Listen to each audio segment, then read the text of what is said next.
I've spent my entire career behind a drum kit, recording and touring with artists like Robert Ellis Orrall, Peter Wolf of the Geils Band, Brad Delp and Barry Goudreau of the band Boston, and Sully Erna of Godsmack. And now I want to take you into the world of actors, comedians, artists, and so many others who've built extraordinary creative careers on their own terms. This is Window, a different kind of podcast.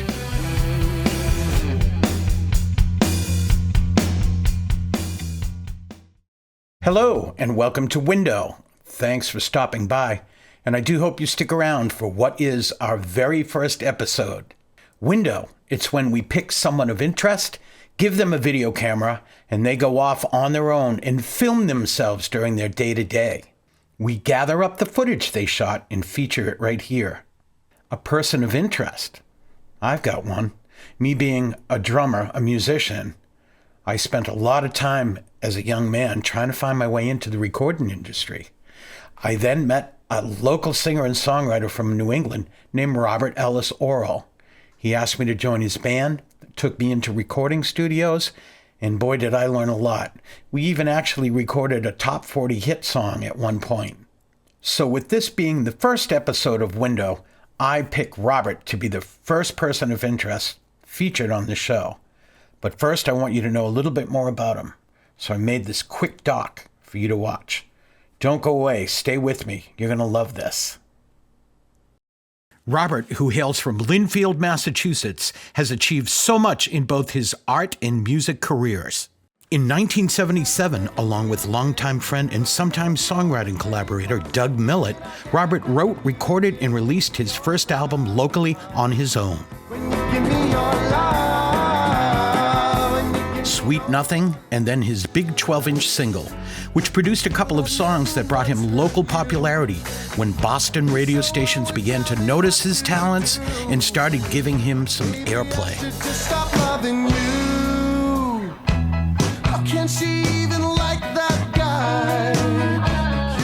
Finally, after gaining the attention of RCA Records, Robert secured a record contract. He now had what he needed. This also included what would be his favorite lineup, with Kuklari on guitar, Don Walden on bass, and yours truly on the drums.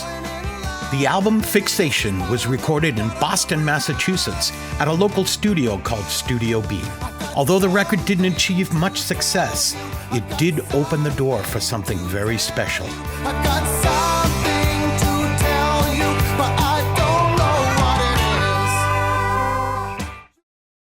Please like and subscribe to the Window YouTube channel. And become an official VIP supporter of Window on Patreon. This will give you access to ad-free episodes and exclusive content that only VIP supporters see. The album Fixation gained Robert the attention of Stiff Records' masterful engineer and producer, Roger Bechirian, who is known for working with artists Nick Lowe, Elvis Costello, Squeeze, The Undertones, and Carlene Carter. With his band in tow and Roger Bechirian as producer, Robert set off to famed recording studio Rockfield in Monmouth, Wales, to record what would become a pivotal album in his career. The partnership with Bechirian proved successful. The album, Special Pain, produced a top 40 hit song titled I Couldn't Say No. The track was sung as a duet with country music royalty star Carlene Carter. You can get lucky, baby, you can get high. Sometimes it's better just to try and get by.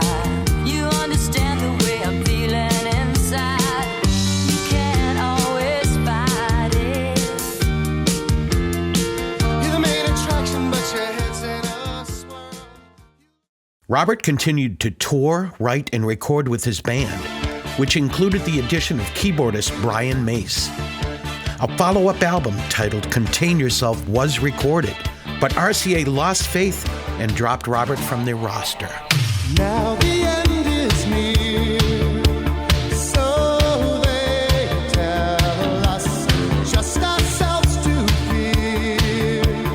What the hell was that?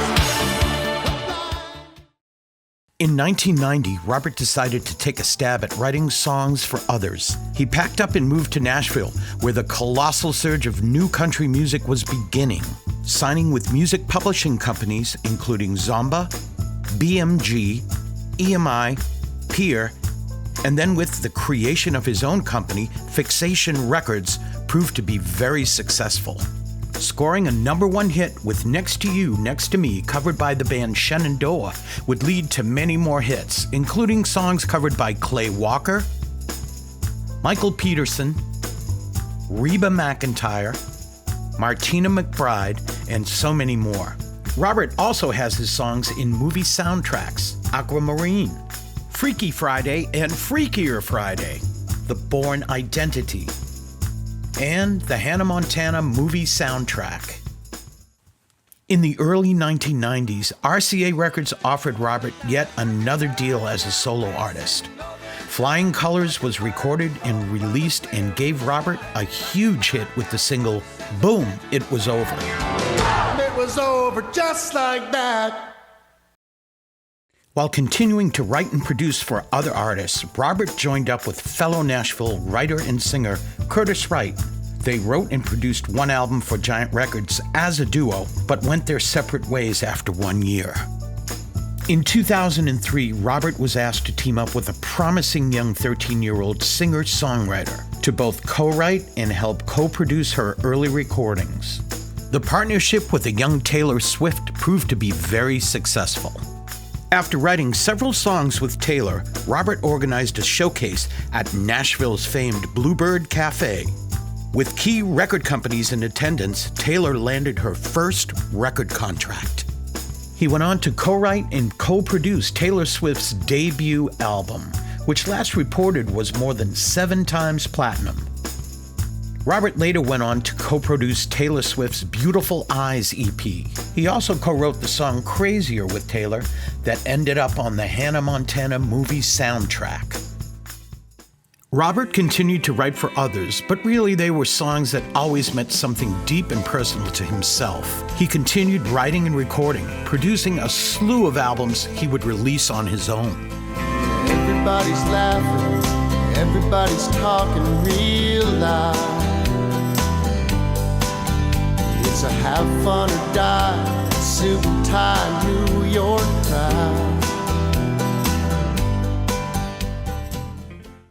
In 2014, Robert found himself in a position to co-write with legendary music icon Leon Russell. The two came up with what Robert would finish on his own and create a concept album about a fictitious backyard where joy and happiness were all that mattered. The song, Welcome to Paradise, would become part of the album 467 Surf and Gun Club and sung as a duet with Leon. Robert would eventually add his original band to the backing track. Welcome to paradise, we're glad that you're here. You made it this far somehow.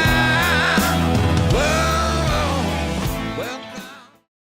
Now, in 2025, Robert has moved back to Massachusetts, reunited with his original bandmates, and is now recording new music to be released soon. I hope you enjoyed part 1 of Robert Ellis Orrall. In part 2, Robert takes us inside his music and art shed and tells us of the disparaging comments once made to him by a teacher at school. Follow Window on our social media platforms: Facebook, Instagram, TikTok, X, and LinkedIn.